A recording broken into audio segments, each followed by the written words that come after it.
네, 여랑야랑 정치부 이현재 기자와 함께하겠습니다. 첫 번째 주제 보겠습니다. 네, 대장동 의혹 핵심 인물인 유동규 전 성남도시개발공사 본부장 얼굴이 보이는데 어디에 출마한다는 겁니까? 네, 인천 계양을 출마합니다. 이재명 민주당 대표 지역구죠. 대장동 특혜 의혹으로 이 대표와 함께 재판을 받고 있는 유동규 전 본부장. 이재명보다 일을 더 잘할 수 있다며 출마 의사를 밝혔습니다. 이재명은 정치하면 안 됩니다. 제가 나가는 게 이상하다면 이재명이 나가는 건 훨씬 더 이상합니다. 말이 안 되고요. 그러니까 이 뜻은 이재명 대표를 저격하는 일종의 자객 출마를 하겠다 뭐 이런 건데 이 대표 측 반응은 어떻습니까? 네, 친명 핵심 관계자는 그 출마할 자유가 있으니까 누가 말리겠냐라고 했지만 대답할 가치도 없다고 일축했습니다. 유 전 본부장 어떻게 출마 준비는 잘 되고 있는 겁니까? 네, 제가 아까 유 전 본부장이랑 직접 통화해서 한번 물어봤는데 제3지대 정당과 입당 논의를 하고 있다고 합니다. 아직 입당 여부 등이 확정된 건 아니라서 구체적인 내용을 밝히지는 않겠다고 했지만 이르면 설 연휴 전에 늦어도 연휴 직후에는 공식 출마 선언을 하겠다고 밝혔습니다. 제3지대라고 얘기하지 않았습니까? 그렇다면 이 개혁신당이나 개혁미래당 입당 가능성도 있는 겁니까? 네, 그렇지는 않습니다. 개혁신당과 개혁미래당에도 모두 한번 물어봤는데 전혀 논의된 적 없다고 했습니다. 접촉한 적도 없다고 했습니다. 그렇군요. 다음 키워드 보겠습니다.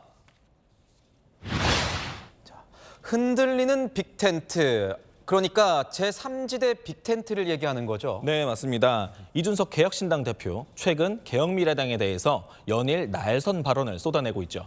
대구를 방문한 오늘도 마찬가지였습니다.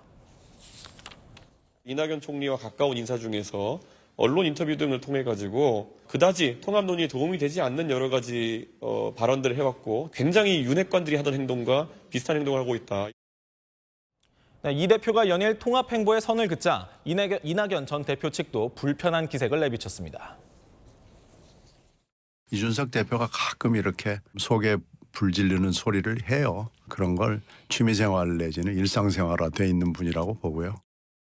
네, 보시다시피 양측의 감정이 좀 상당히 상한 듯한 모습입니다. 들어보니까 이 개혁신당 내부에서도 의견이 엇갈린다면서요. 네, 허은하 개혁신당 최고위원이 한 언론 인터뷰에서 합당 가능성이 90%라고 했더니 이준석 대표가 이 말을 부인한 겁니다. 허은하 의원님의 생각일 뿐이고 그건 회의를 통해 가지고 그렇게 함께하지 못한다고 했기 때문에.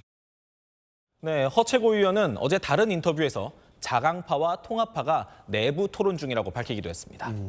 개혁미래당 분위기도 심상치 않다면서요. 네, 이낙연 전 대표의 새로운 미래와 원칙과 상식 3인방의 미래 대연합의 통합이 좀 어려워질 수도 있겠다 이런 소식이 오늘 오후에 전해졌습니다. 원래대로면 내일 오후 국회에서 양측이 모여 창당대회를 열 계획이었는데요. 새로운 미래 측에 물어봤더니 오후에 회복 노력을 해봤지만 좀 봉합이 어려울 수도 있겠다 이런 말을 했습니다. 두 당의 합당은 당연한 수순으로 알려져 왔었는데 도대체 어떤 문제가 불거진 겁니까? 네, 이것도 새로운 미래 측에 한번 좀 물어봤더니 개혁미래당이라는 당명에 대한 불만도 있고 이낙연 전 대표에 대한 거부감도 있는 것 같다라고 말했습니다. 이낙연 전 대표를 앞세운 새로운 미래는 내일 단독으로라도 중앙당 창당대회를 진행할 계획입니다. 미래대연합 측은 이원욱, 조응천, 김종민 세 의원이 조금 전에 긴급 회동을 했는데요. 즉 갈등을 봉합해보는 방향으로 입장을 정리 중이라고 합니다. 창당대회는 진행할 거예요. 실무적인 거는 조금 더 조율을 한다고 그러니까 뭐 보고. 네, 각 정치 세력이 자신들의 입장에 따라서 합칠 수도 나뉠 수도 있죠. 하지만 그 기준이 각 세력의 정치적 이득보다는 국민을 위한 가치가 우선돼야겠습니다. 네, 지금까지 여랑야랑이었습니다.